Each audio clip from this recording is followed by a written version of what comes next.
জঙ্গলের সবাই ভয় পাচ্ছিল, কারণ 3 দিন ধরে এক শিয়াল কিছু খায়নি। কিন্তু আজ সকালে সে ঠিক করলো আজ না খেলে সে মরে যাবে। আর ঠিক তখনই সে দেখতে পেল একা এক হাঁস পুকুরের ধারে দাঁড়িয়ে আছে। কিন্তু প্রশ্ন হলো, হাঁসটা কি সত্যি একা ছিল? শিয়াল ধীরে ধীরে এগিয়ে এলো, চোখ লাল, পেট খালি, মুখে শয়তানি হাসি।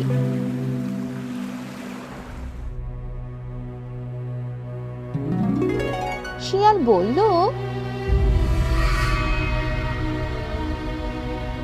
ওহে ছোট্ট হাঁস, তুমি কি পথ হারিয়েছ? হাঁস ভয় পেল, কিন্তু সে খুব বুদ্ধিমান ছিল। সে বুঝে গেল দৌড়ালে ধরা পড়বে। তাই সে বলল, শিয়াল ভাই, আমাকে খাওয়ার আগে একটা কথা শুনবে? শিয়াল থামলো আর বলল, কি কথা? হাঁস ফিস ফিস করে বলল, আমি জাদুর হাঁস, আমাকে খেলে তোমার পেট ভরবে না। কিন্তু যদি আমাকে নদীর মাঝখানে খাও, তাহলে তুমি সোনার ডিম পাবে। শিয়ালের চোখ চকচক করে উঠল।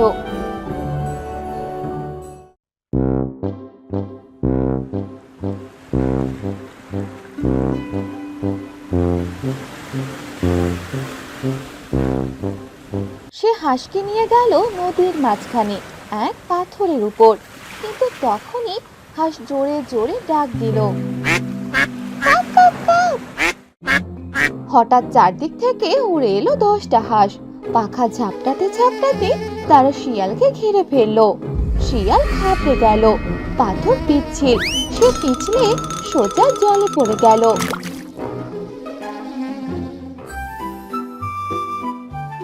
হাঁসটা উড়ে গিয়ে তার দলের সাথে যোগ দিল।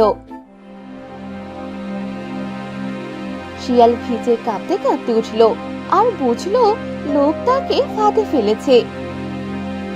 সেদিন থেকে সে শিখলো, বুদ্ধির সাথে লড়াই করলে শুধু শক্তি দিয়ে জেতা যায় না।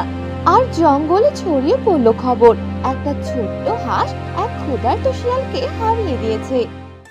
তাহলে বলো তো, শিয়াল যদি প্রথমে হাঁসটাকে খেয়ে ফেলতো, তাহলে কি হতো? বুদ্ধি বড় না শক্তি বড়? কমেন্টে লিখে জানাও। আর এমন আরো জঙ্গলের গল্প শুনতে চ্যানেলটি সাবস্ক্রাইব করতে ভুলবে না।